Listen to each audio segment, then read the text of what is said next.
Greetings, everyone, and thank you so very much for your time today. My name is Andrew M. Vasquez, and I am an enrollment coordinator here at the Center for Professional Education here at the University of Texas. I want to thank you all so very much for joining us today for Is Your Mindset Helping or Hurting Your Team?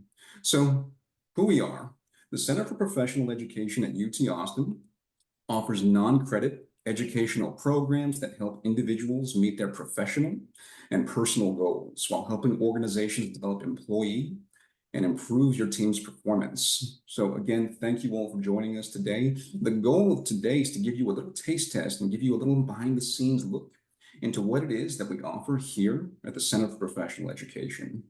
Today, of course, our speaker is Shelley Pernot. Shelley is kind enough to lead us today. And Shelley spent most of her early career working in finance and risk management until 2012, when she transitioned her career into leadership and development at the energy firm BP. Tasked with designing and delivering leadership programs to create a values-based culture, proved to be the best experience that fueled her passion to coach and inspire individuals to lead with passion and purpose. Shortly after leaving BP, Shelley started her own coaching and training firm, True North Coaching and Development, where she conducts career and leadership coaching for professionals looking to grow their careers and step into their greatness. So with all of that being said, thank you all so very much for joining us today. And Shelley, the floor is yours. Oh, thanks so much, Andrew. I appreciate that, and I appreciate the introduction. And I'm super excited to be here with all of y'all today. And chances are some of our paths have crossed at different points because there's a number of programs I facilitate for the Texas Extended Campus. And so maybe I've seen you before. But today is a really special day because we're talking about mindset. And the topic for today speaks a lot to growth mindset. And it's a topic that we're going to be delving into.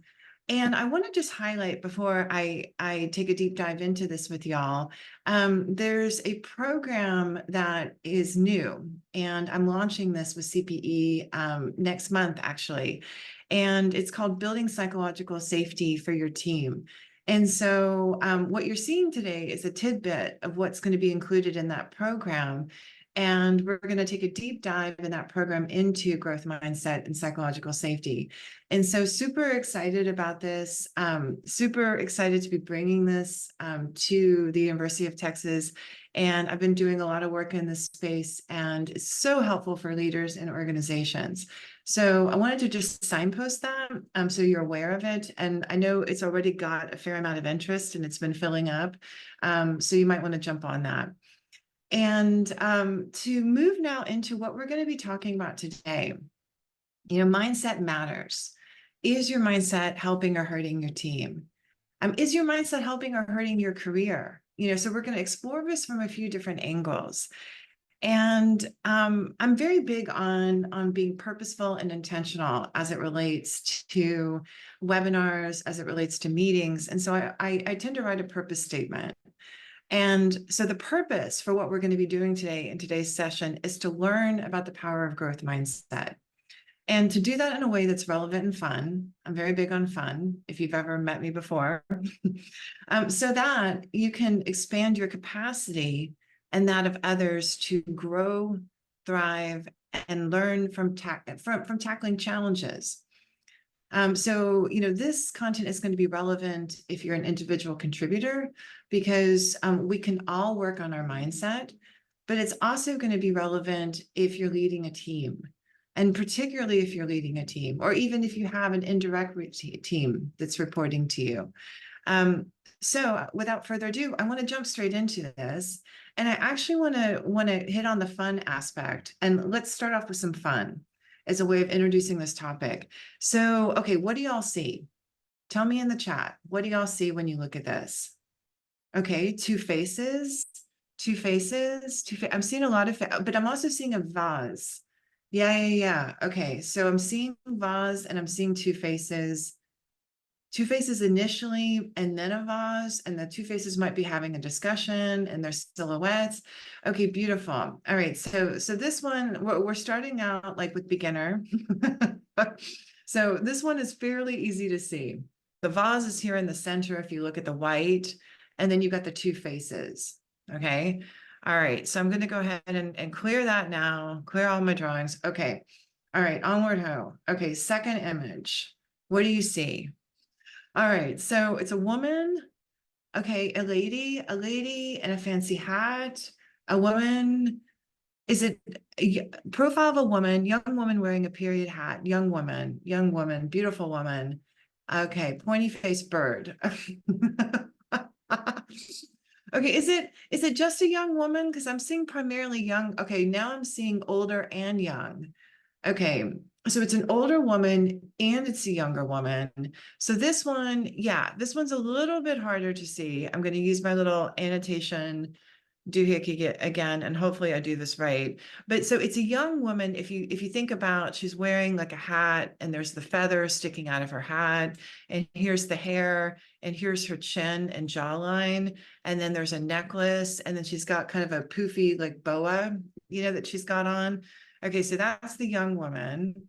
And, it looks like most of you were able to see her right off the bat, but there's also an older woman. And okay, and so I'm seeing in the chat now, I see it now. So the older woman, here's her eye, here's her nose, here's her mouth, here's her chin.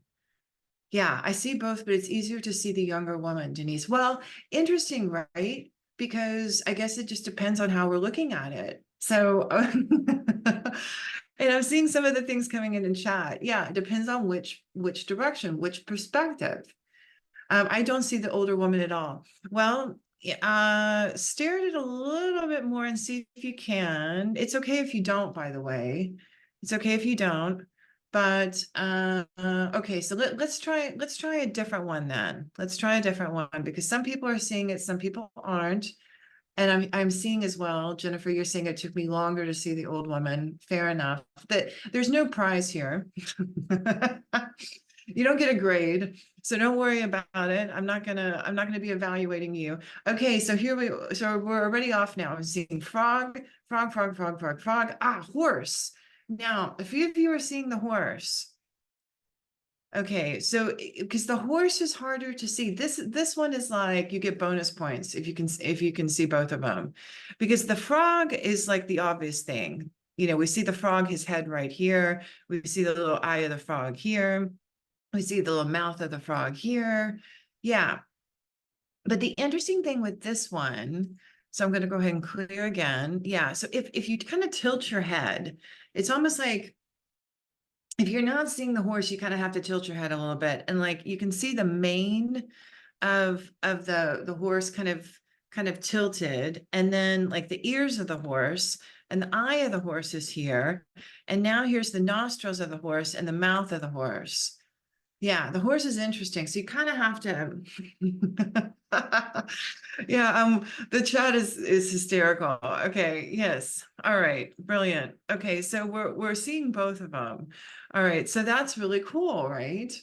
Okay, so that's awesome. Now that for a lot of you, you're cluing in that you can actually see both. Now, okay. Here's the question. And, this was a lot of fun, and it kind of got us thinking and looking at things in different ways. But why do you think I had you do this?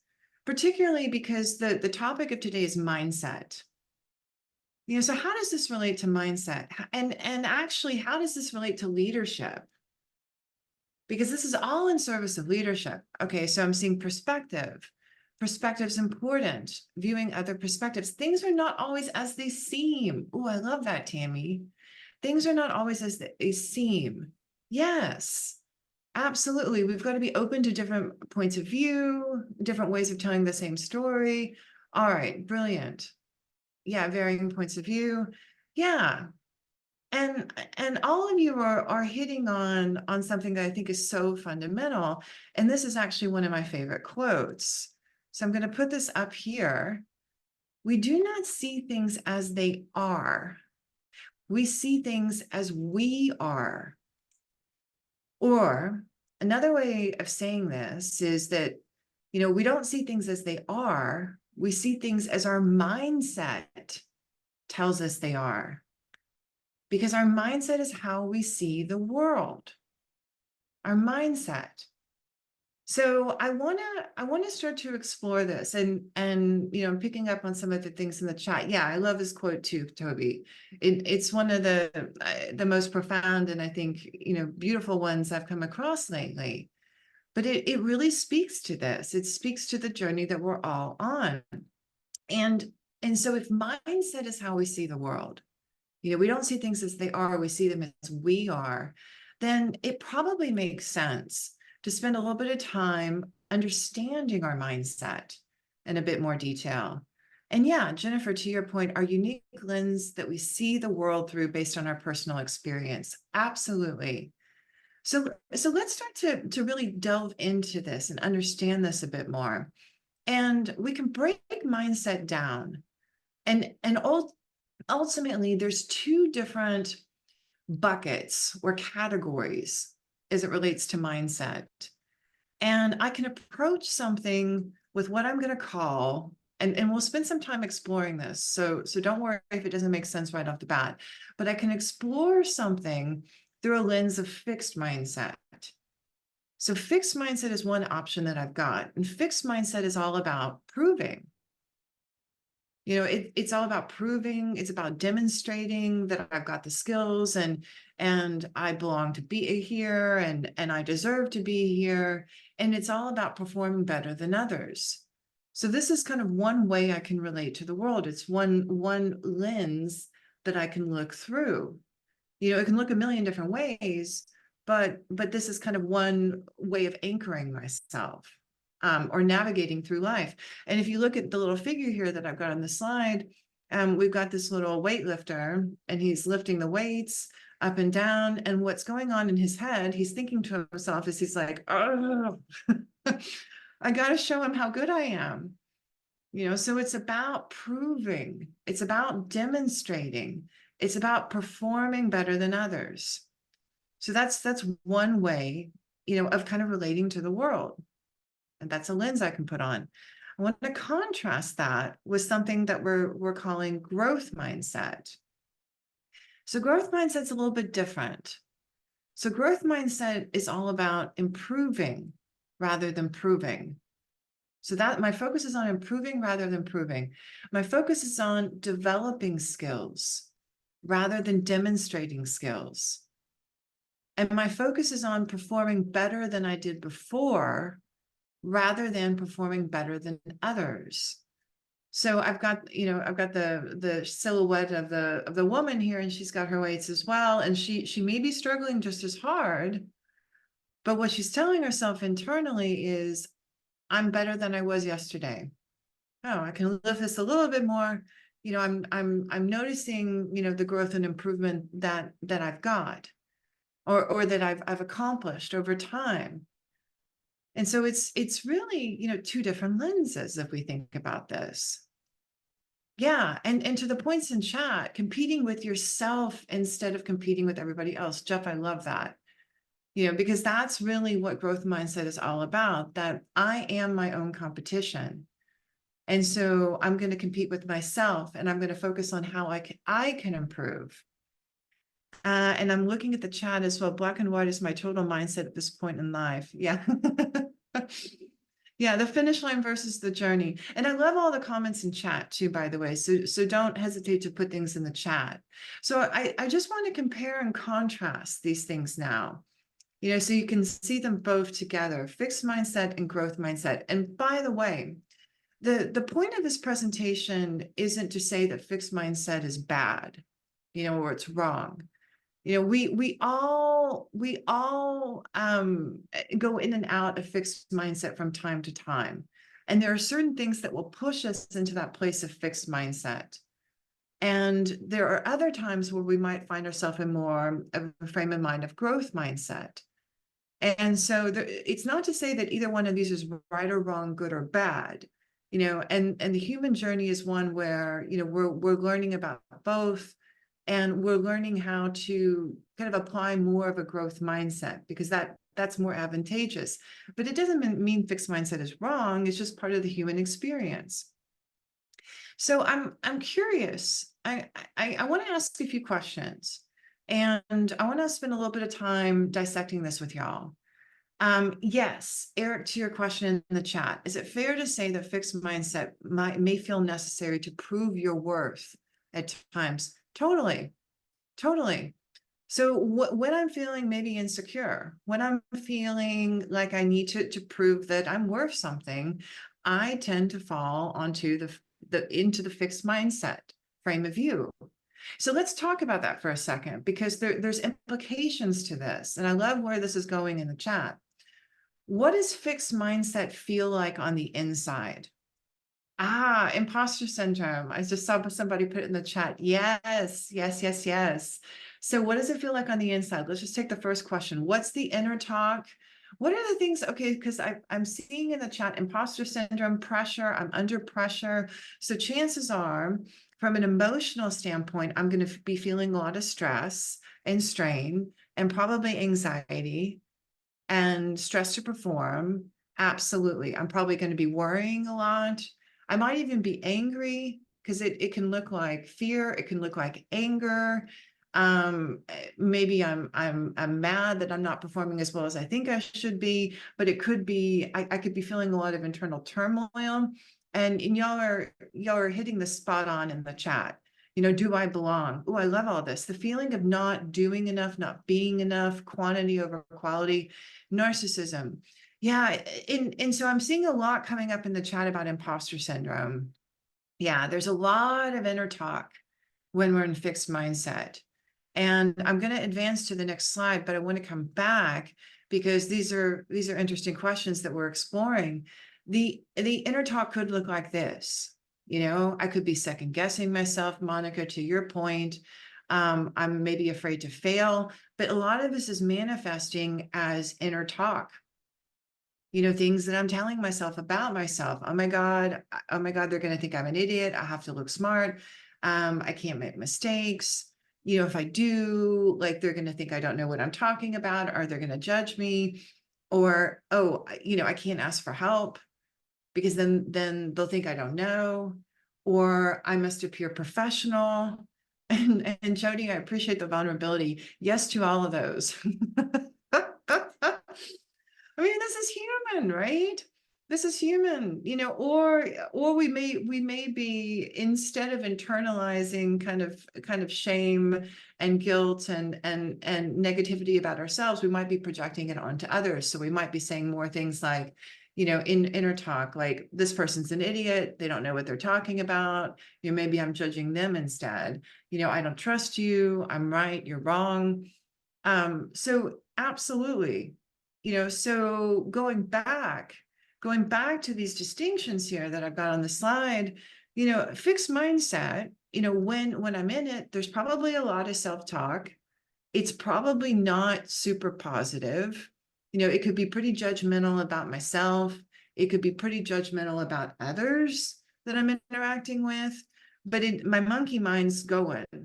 And there's a lot of anxiety, there's a lot of worrying, there's a lot of stress, there's a lot of fear, maybe anger, resentment, frustration.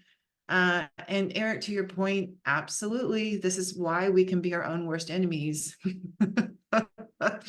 Because we all have the capacity to go here. So if you have ever experienced anything of what we've just discussed, whether it be some of the inner talk or some of these emotions that we're talking about, then that means you're human. So welcome to the human race. Congratulations, you're on the journey. All right. So we're kind of diagnosing, okay, what does fixed mindset look like on the inside? Yeah. And Heather, to your point, like, I'm also my harshest critic too. I mean, there's a reason why imposter syndrome has become a buzzword. And a lot of folks, are kind of starting to focus on this, because it's kind of a universal human condition. Okay, so we talked about what it looks like on the inside. What does fixed mindset look like on the outside? So let's go to the second question here in this little orange bubble. So for instance, if I'm showing up in a fixed mindset response, like, what kinds of things would you see me doing or saying or, maybe even body language, so what would this look like? What would be some of the visible behaviors if I'm operating from a place of fixed mindset? Okay, so Jeff, let's see, you're saying defensive. Yeah, could be defensive, could be defensive, could be a negative attitude, and that might be showing up, through the words I'm using. Maybe it's just like, another reorg. This is gonna be a disaster, just like the last one was. Close-minded, judging, bragging. Whoa, okay, y'all are hitting this one out of the park. Okay, critical of others, crossed arms, body language. Yeah, my way or the highway. Ooh, Darlene, this is a really important one, particularly as it relates to leadership, because when I'm showing up in a fixed mindset as a leader, a lot of the times it can look really autocratic because I'm kind of locked into my perspective. And to Alice's point, it might even come across as arrogant. So it's my way or the highway. We just need to do it this way. And by the way, think about, what happens to you under stress, because we might be operating from a growth mindset a lot of the time, but then something stressful happens, or we get triggered somehow, or, maybe we're in a meeting and somebody steals our idea, and they take credit for it. And then we go straight into fixed mindset, and, we find ourselves showing up differently because there's a stressor involved. So a lot of times the fixed mindset reaction is brought on by stress. Yeah, backstabbing, degrading others, pessimistic. Okay, so obviously, y'all have all seen fixed mindset. It sounds like people are pretty familiar with that too. And here's the thing, my behavior might look exactly the same, whether I'm operating through a lens of growth mindset or fixed mindset, because again, behavior is sometimes a choice. But the thing is, when I'm operating from more of a lens of growth mindset, there's a lot less stress. And there's a lot less strain associated with it, which is often why I talk to people who show up in my coaching practice and they want coaching for burnout. If you're suffering from burnout, chances are you're operating from fixed mindset 95, 95% of the time. And a lot of times we find ourselves in these places of fixed mindset. A lot of it has to do with our external context and what's actually going on. So let me go to this last question here. What types of situations can send you or others into a fixed mindset? Because this is often situational. But if we're operating for too long in fixed mindset, we're going to burn ourselves out, because anxiety, stress, frustration, strain, it's a recipe for burnout. So instability, Tiffany, to your point, yeah. So if there's constant change in your organization, toxic coworkers, and antagonizing, oh wow, there's so many to read here. Poor communication, overwork. Yeah, what do we do as a supervisor when employees demonstrate this fixed mindset? Yeah. So I'll come on to that, by the way, because there's things we can do to prime our team that, what, we're going to operate with a growth mindset here. And I'll come on to that because it's an excellent question. Unrealistic deadlines, yes. So absolutely. Right. So there's a number of things that can trigger this in a person. And I'm building on to what you're saying as well in the chat. It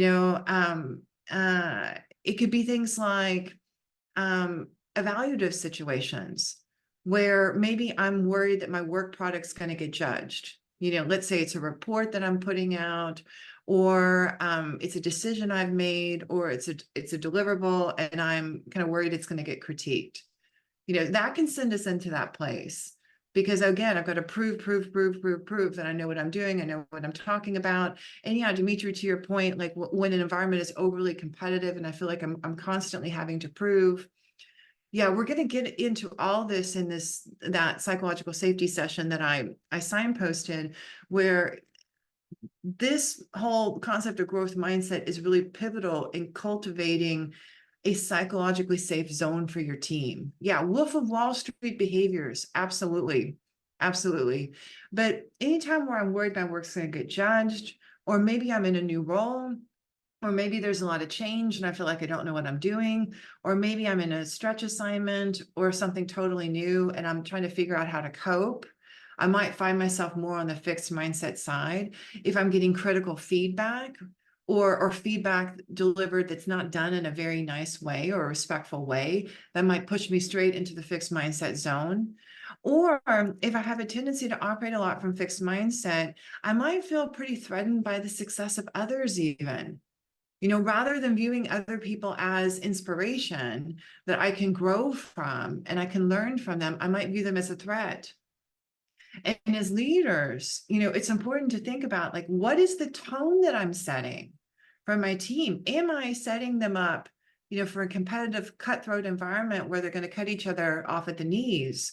Or am I actually modeling growth mindset? And we'll talk about what this looks like because, we got to model the behaviors we want to see as leaders. What do we do when we have to correct employees on their work gently, but their feelings get hurt? This is a great question. It's a great question. I'm going to put that one to the side for a sec because I'll come on to that when I get more into some of the nuances of what do we do as leaders. But I want to dive into this next question because y'all got the distinctions really clearly: fixed mindset, growth mindset. But in order to work with this, we've got to spend a little bit of time thinking about, like, where do our mindsets come from? So where do our mindsets come from? Trauma is one place because trauma is the past, right? So past experiences, socialization, upbringing, David, to your point, absolutely. Yep. Culture of organization, habits, all of that. Yeah, absolutely. Right. So a lot of it comes from upbringing.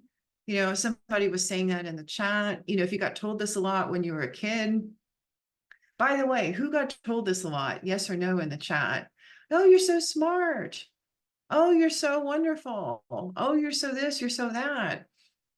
Yay. Okay, yay, hooray. A lot of yeps in the chat. Well, but isn't that a good thing? So I got told I was, I mean, I've been a high performer my whole life. I got told I was smart a lot when I was a kid, a ton actually, by my teachers, by my parents. What's the unintended consequence of this? Because people are trying to be nice when they say things like this, but what's the unintended consequence? What do y'all think? It puts excess pressure on you. You set someone up to fail. And interestingly, we set ourselves up to fail. It's not like anyone's trying to do anything to us. But when I get told this my whole life, I have to live up to it. Exactly, Tammy, to your point in the chat. And it's exhausting. And it's how we sometimes talk to each other that sets us up, with some of these fixed mindset perspectives. And it's that pressure to be perfect, Mary, to your point. As a result of this, because I heard this my whole life, y'all tell me, do you think I was more inclined or less inclined to take on things that would really challenge me where I might fail at them? More inclined or less inclined? Less inclined. I was actually less inclined because I was operating more with a fixed mindset years ago. Because if I took something on and I failed at it, then people are going to think I'm not smart.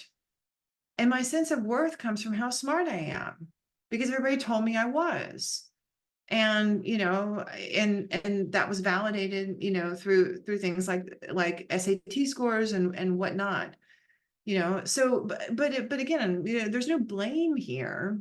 People are often trying to be nice. They're giving you a compliment, but at the same time, it's what I do with that in terms of where my sense of identity and worth comes from. Yeah, another chance to be a disappointment. Mary, I love that. Yeah. So, it's interesting because you were all speaking to this in the chat in terms of where does mindset come from? If any of y'all have ever seen this iceberg analogy before, if you think about an iceberg and it sits in the water, the only thing you can see is the top that's pointing up, out of the water of the iceberg. And the top of the iceberg are your behaviors. That's what people can actually see. But there's all this other stuff that's going on under the surface, and nobody can see any of this. But this is all the internal stuff. This is all the internal dialogue that we've got going on. It's our attitudes, it's our beliefs, it's our values, it's assumptions, it's expectations, it's our upbringing, it's all the stories we've created. And so if I get told when I'm a kid that you're not very good at math by my teacher, who I look up to, if I get told that, because the work that I do as a coach is to help people understand that this stuff down here is who we think we are.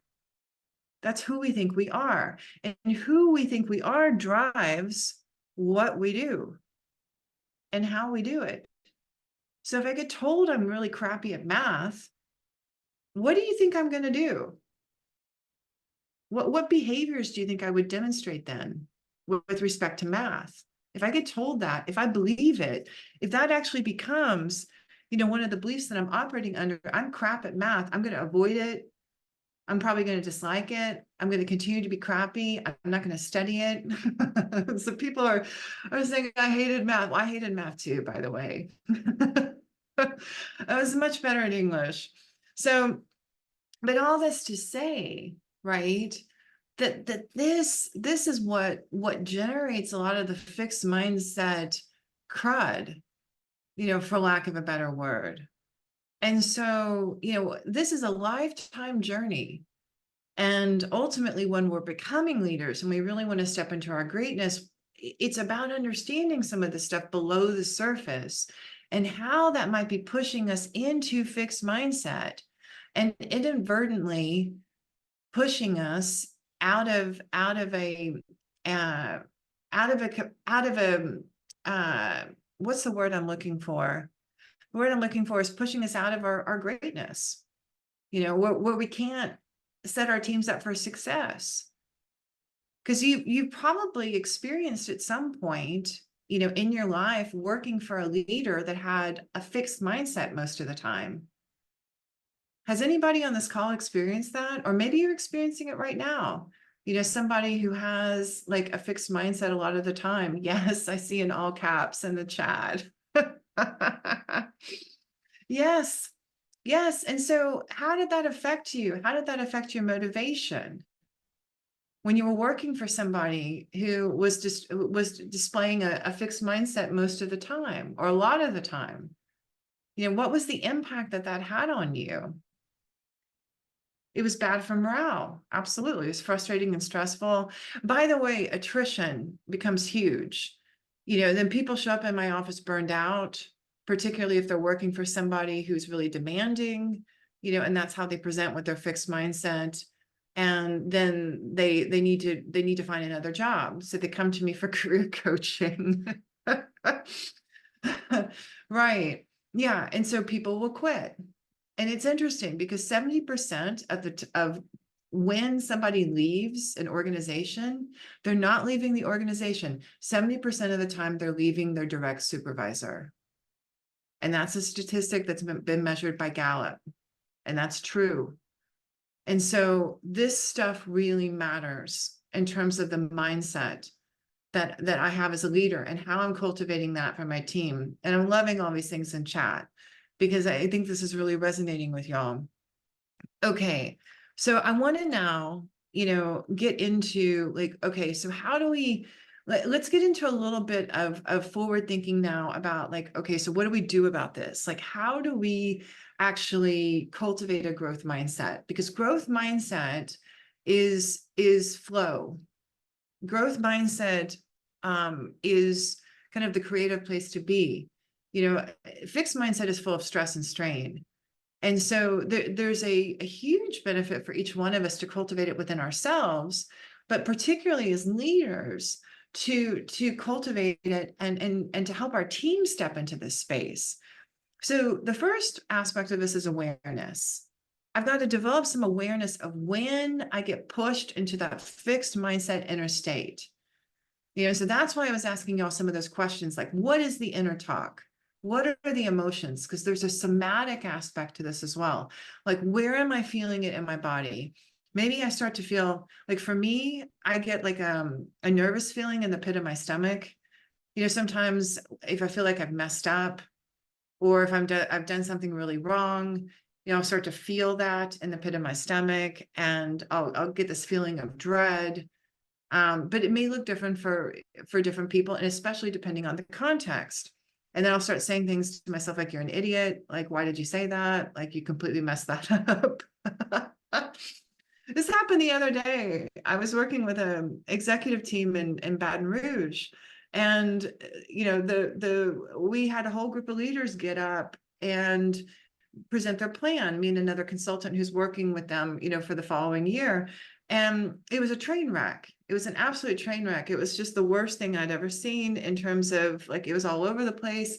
And it had never dawned on me that maybe we need to take a step back and talk about SMART goals and some of the basics of planning. And so I'm sitting there in the meeting like, I'm the worst consultant ever. Like, they're going to fire me.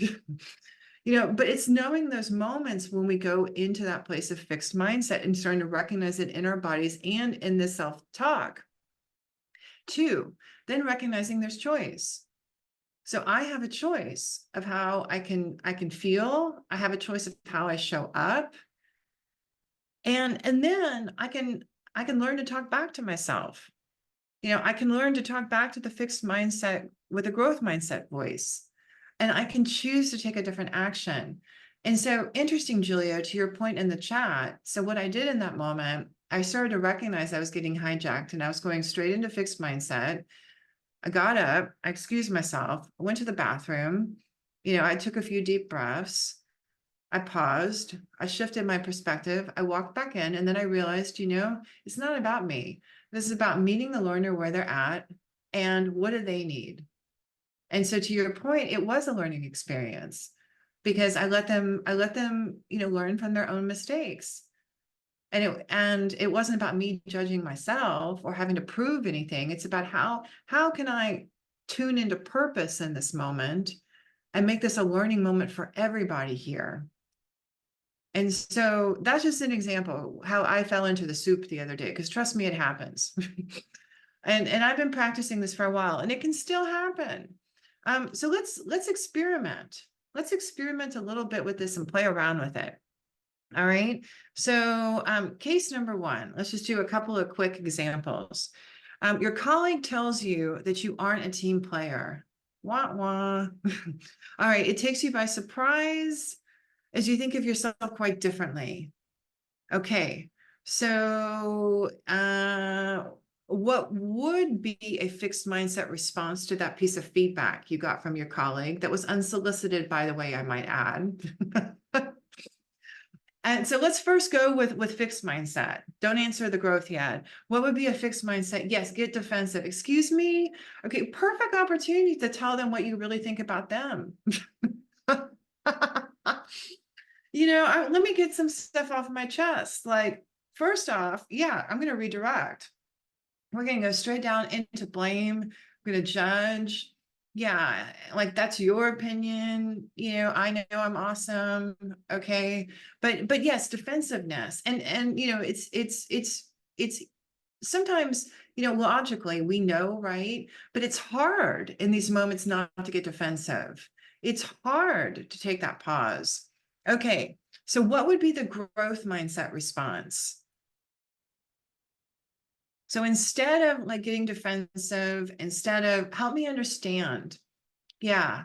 Okay. So, wow, maybe can I share some examples? What can I do to correct?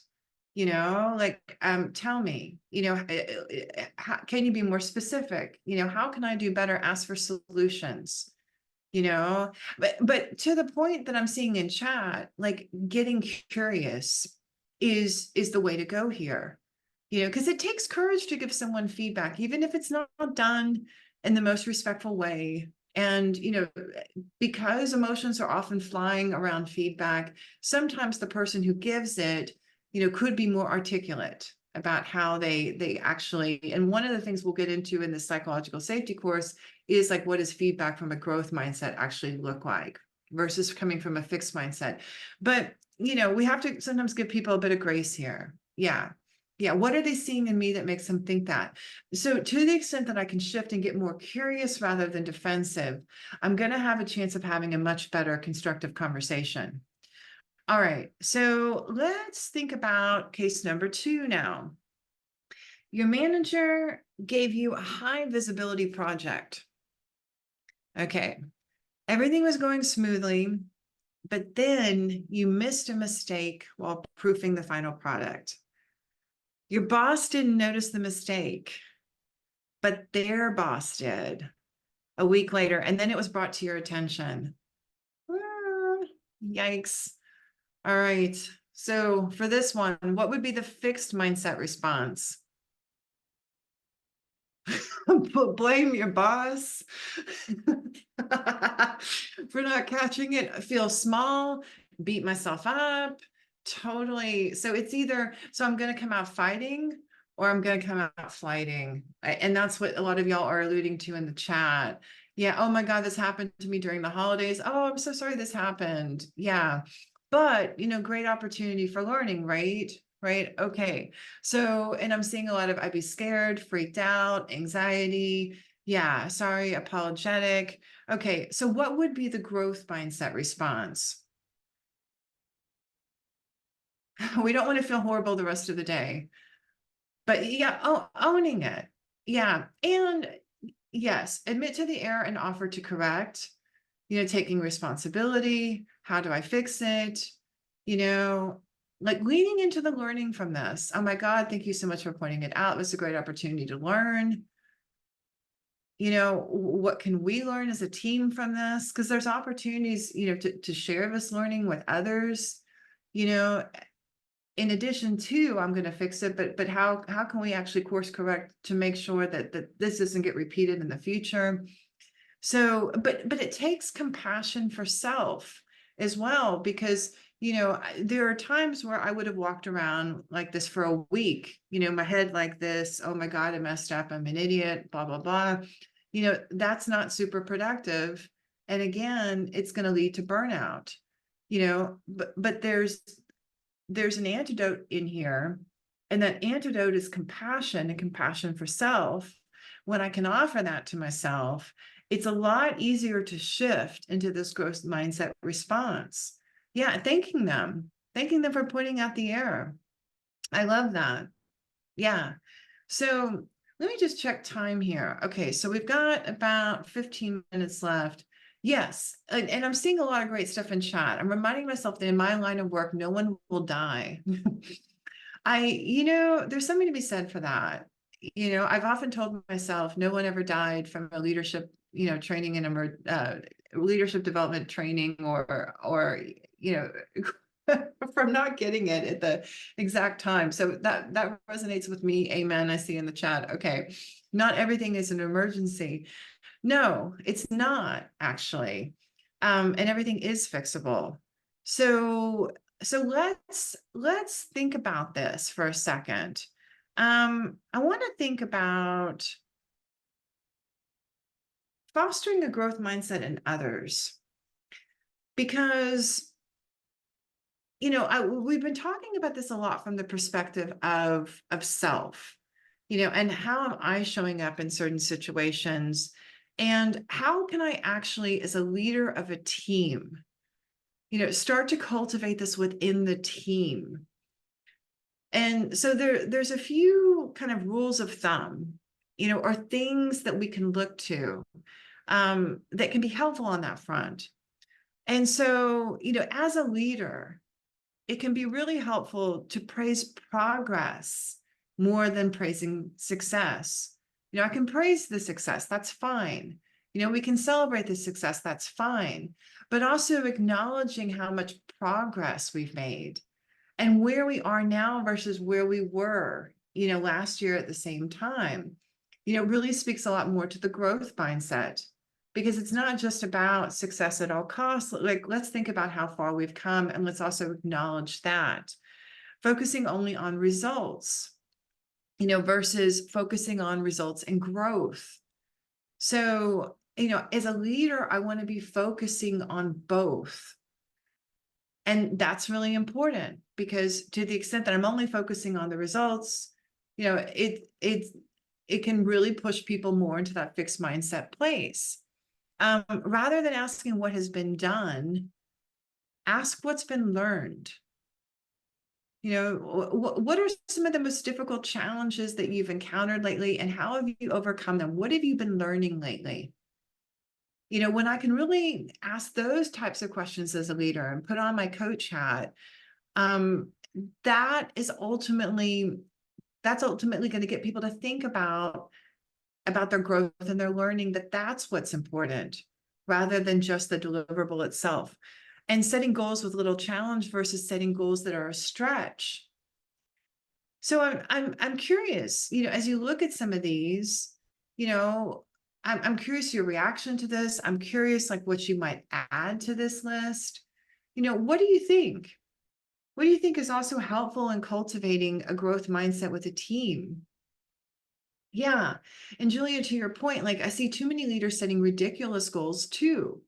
They fail from the start. Right. So there's an aspect here where, how can I stretch the team somewhat, but it's also got to be realistic at the same token. Yeah.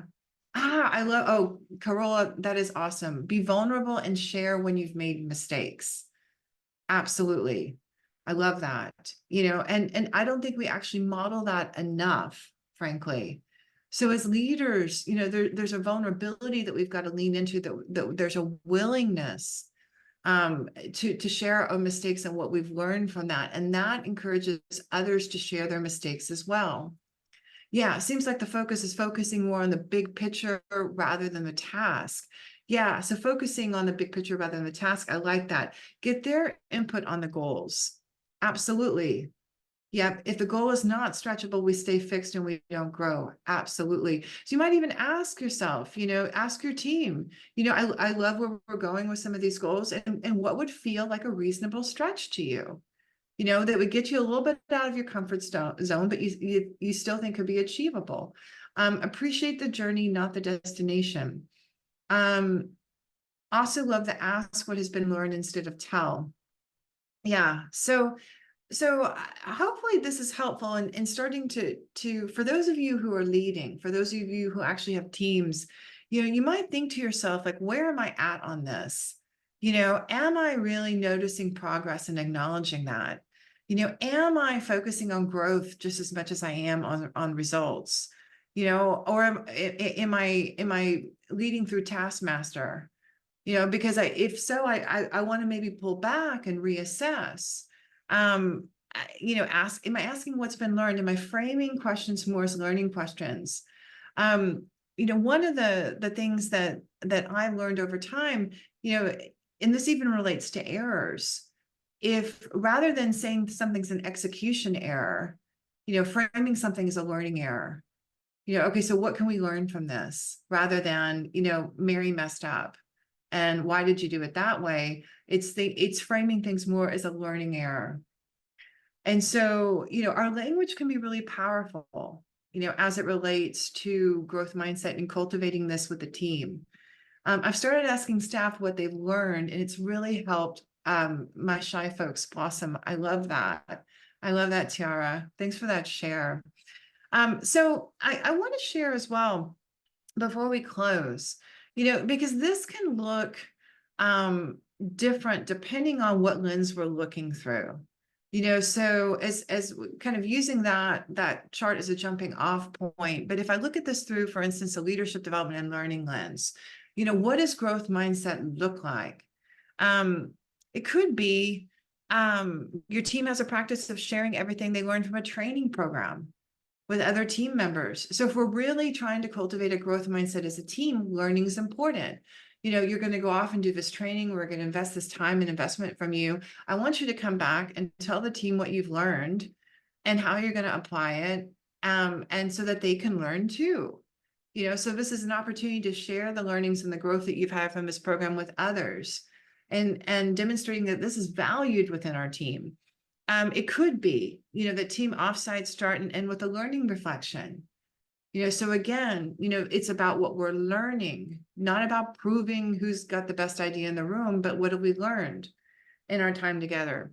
And as a team leader, the supervision is focused on progress and accomplishment.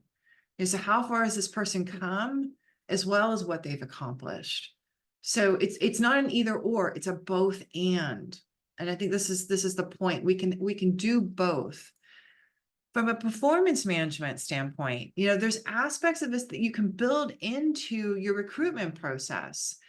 So when you're bringing people on board, ask behavioral interview questions that actually speak to elements of growth mindset. One of those could be, what have you learned from your biggest professional failure?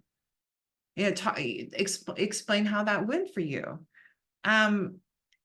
In my one-to-ones, when I'm checking in with a direct report, what are you learning this week? What are your biggest challenges and how have you overcome them? And you might be looking for growth mindset as a criteria for promotion. So, this is important. If I was looking for growth mindset as a criteria for promotion, what would I be looking for, do you think, as a line manager? What do you think I'd be looking for? What behaviors would I be looking for my team to demonstrate that would tell me, yeah, this person's got a growth mindset and I feel comfortable promoting them to the next level? A willingness to learn. Yes. Yes. Sharing and asking team members for help. And actually, we're not sharing the presentation, Andrew, just FYI.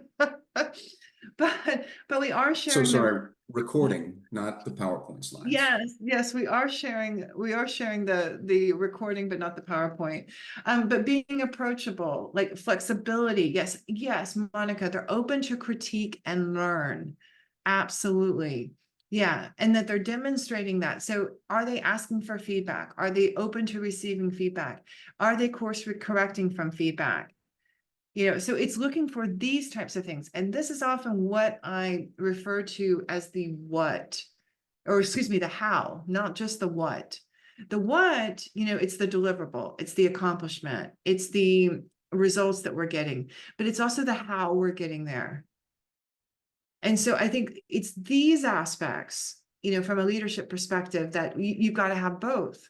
You've got to be able to deliver, and you've also got to be able to do that in a way that you're demonstrating the right behaviors. Yes, asking for options for continuing education or professional development to grow. Absolutely. Yeah.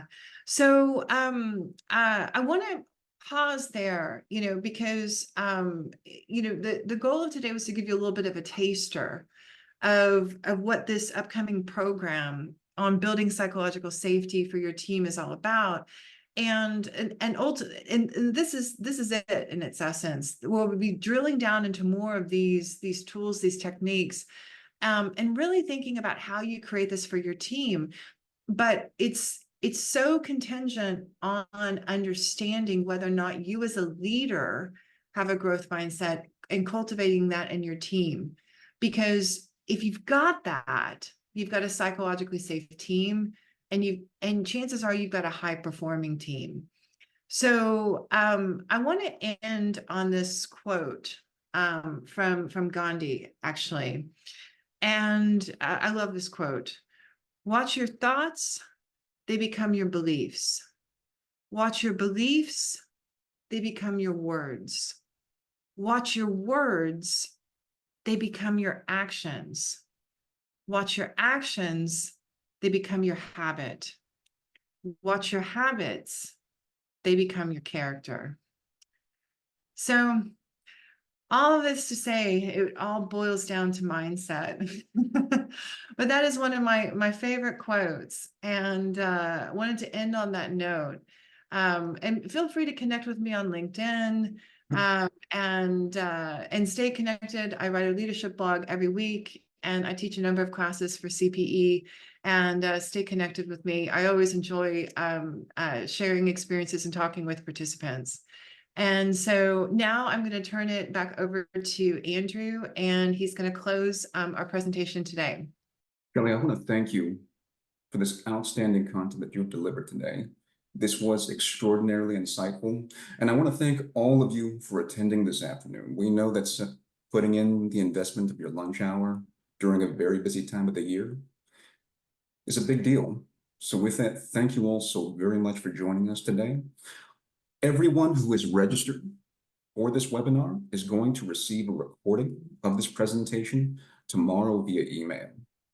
Additionally, that email is going to contain all of my contact information. So if you liked what you've experienced here today, if you have any questions about any of the content offerings here at the Center for Professional Education, I'm happy to work with each and every one of you so that we can make sure that we can meet your training needs. So with that, thank you all so very much for your time and have a wonderful day. All right, great. Thanks, y'all. So I'll put up this final slide where you can learn more about all the wonderful things that CPE has to offer. And I hope to see y'all hopefully face-to-face one of these days at a program or online on one. And thank you for all your kind words in the chat, and look forward to seeing you in a session soon. And oh, if you connect with me on LinkedIn, you can sign up for my leadership blog. You can go to my website and do that. So feel free to do that. And I appreciate that.